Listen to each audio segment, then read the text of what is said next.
Արցախի գերեվարված առաջնորդներին Բաքվի բանտերից ազատ արձակելու հարցը պետք է բարձրացնել մայիսին Երևանում կայանալիք Եվրոպական քաղաքական համայնքի գագաթնաժողովում, հայտարարել է Միջազգային քրեական դատարանի առաջին դատախազ Լուիս Մորենո Օկամպոն։ Նա զուգահեռներ է անցկացրել 1915 թվականի իրադարձությունների եւ 2023-ին Արցախում տեղի ունեցած էթնիկ զտումների միջև, երկու դեպքում էլ տեղի է ունեցել առաջնորդների մեկուսացում եւ էթնիկ հայերի տեղահանություն, սակայն ըստ նրա տարբերությունն այն է, որ այսօր հայերին հնարավոր է պաշտպանել։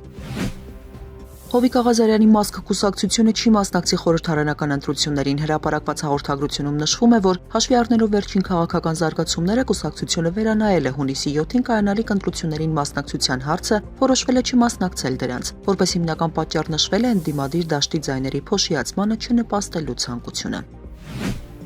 Հայրենիք կուսակցության գլխավոր քարտուղար Խաչիկ Գալստյանի տնային կալանքը երկարաձգվել է։ Փաստաբան Արսեն Բաբայանը տեղեկացրել է, որ խափանման միջոցը երկարաձգվել է 3 ամսով։ Խաչիկ Գալստյանը ձերբակալվել է դեկտեմբերի 29-ի լույս 30-ի գիշերը վաղ շաբաթում նոյեմբերի 16-ի ավականու ընտրություններին ընտրակաշառք տալու գործի շրջանակում։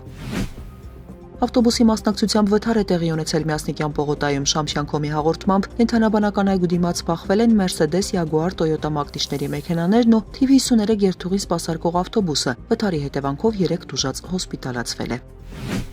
Վրաց-ռուսական սահմանային վերին դարսի անցակետ տանող ճանապարհը փակվել է բոլոր տեսակի տրանսպորտային միջոցների համար։ Պատճառը ձնահոսքի վտանգն է, հայտնում է Վրաստանի ավտոճանապարհների դեպարտամենտը։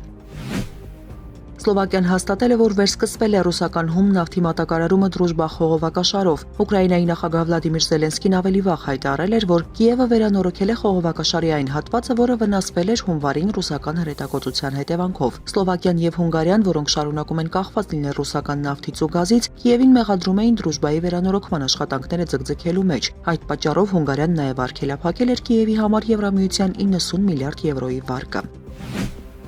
Գերմանիայի իշխանությունները հայտարարել են Ուկրաինայի եւ Լատվիայի քաղաքացիների ձերբակալության մասին օտարերկրյա կազմակերպության անունից դիվերսիաներ ծրագրելու կասկածանքով։ Տղամարդիկ կալանքի տակ են։ Ոստիկանությունը հայտնել է, որ նրանց լատվիական համարանիշներով մեքենան կանգնեցվել է ապրիլի 12-ին Նյուրնբերգի մոտ գտնվող Մայրուղում, Բավարիայի հարավում։ Երկու տղամարդկանց էլ սպառնում է մինչև 5 տարվա ազատազրկում, եթե մեղավոր ճանաչվեն օտարերկրյա պետության շահերից ելնելով դիվերսիաներ կազմակերպելու մեջ։